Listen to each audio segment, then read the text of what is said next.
As the Iowa caucuses near, two Republican candidates spar on the debate stage as the former president holds a town hall.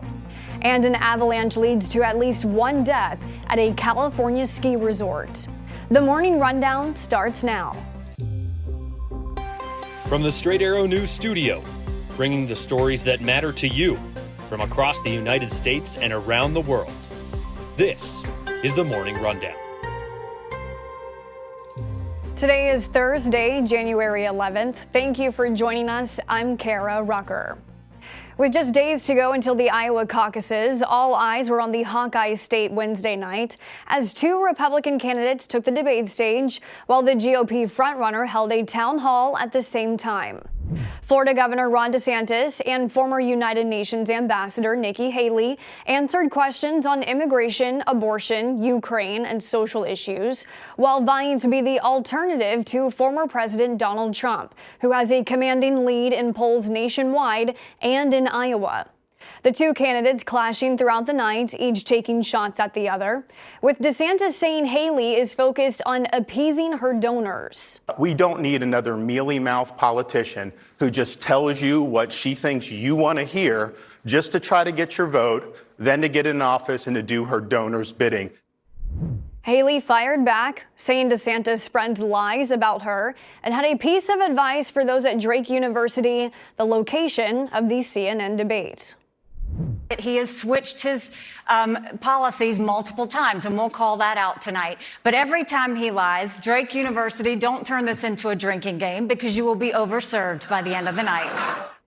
The two sparred on their records, with Haley questioning DeSantis' ability to lead the country, saying his campaign is, quote, exploding after seeing numerous personnel changes. DeSantis responding that Haley is focusing on the political process, arguing that is a topic voters don't care about, and it's a window into her leadership.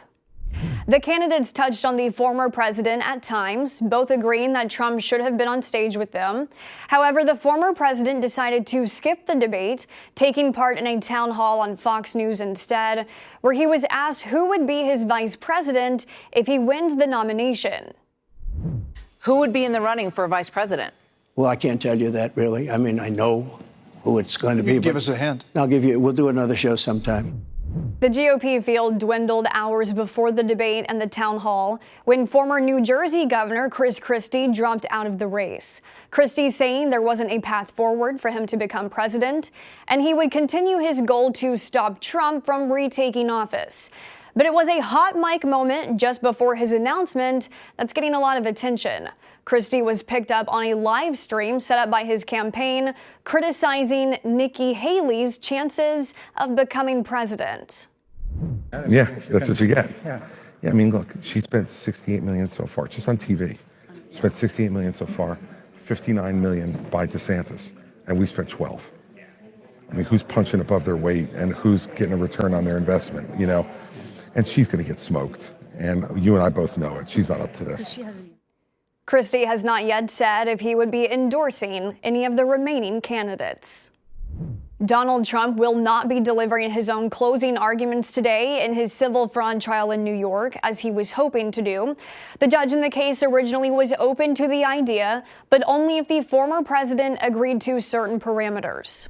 The judge wanted Trump to promise to follow the limited gag order, which keeps him from blasting the New York Attorney General or her staff. The judge telling Trump to stick to relevant matters and not deliver a campaign speech.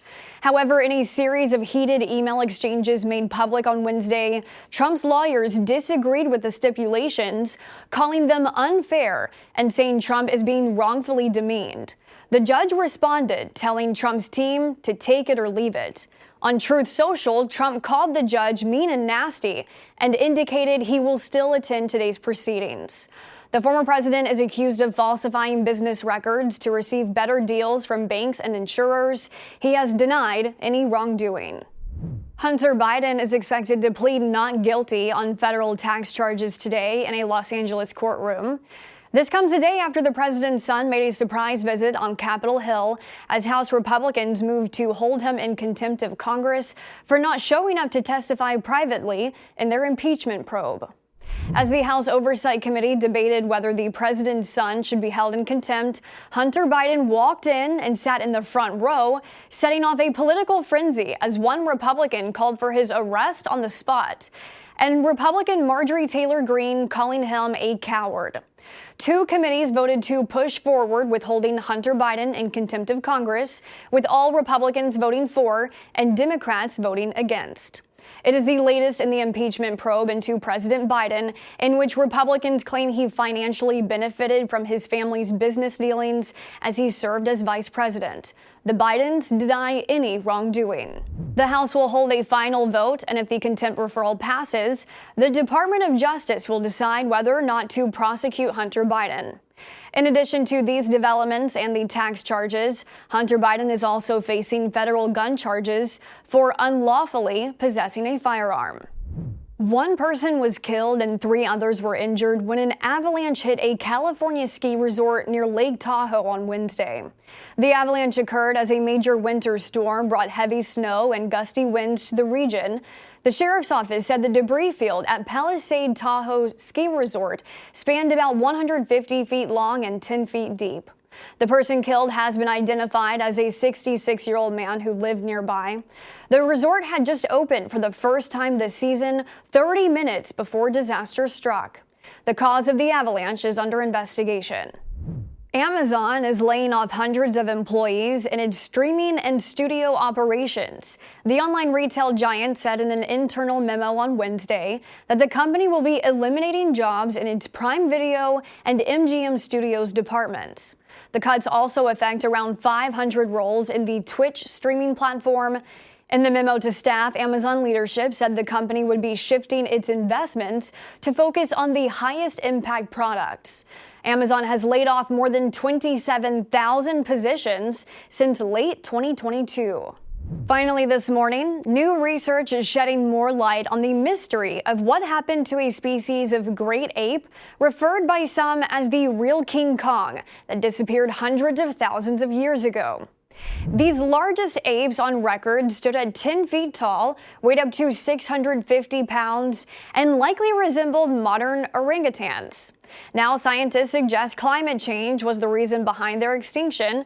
The apes survived in southern China for around 2 million years, living off the fruits and flowers in the tropical forest. But scientists say as the region experienced more dry seasons, the forest began producing fewer fruits for the apes to eat. The researchers analyzed pollen and sediment samples that have been preserved in Chinese caves, as well as fossil teeth, to help solve the mystery of the giant ape's extinction. These are your top stories for this Thursday. Visit san.com/rundown for more details about our show and our daily newsletter. Unbiased, straight facts, that's Straight Arrow News. We'll see you back here tomorrow. Until then, I'm Kara Rucker. Have a great day.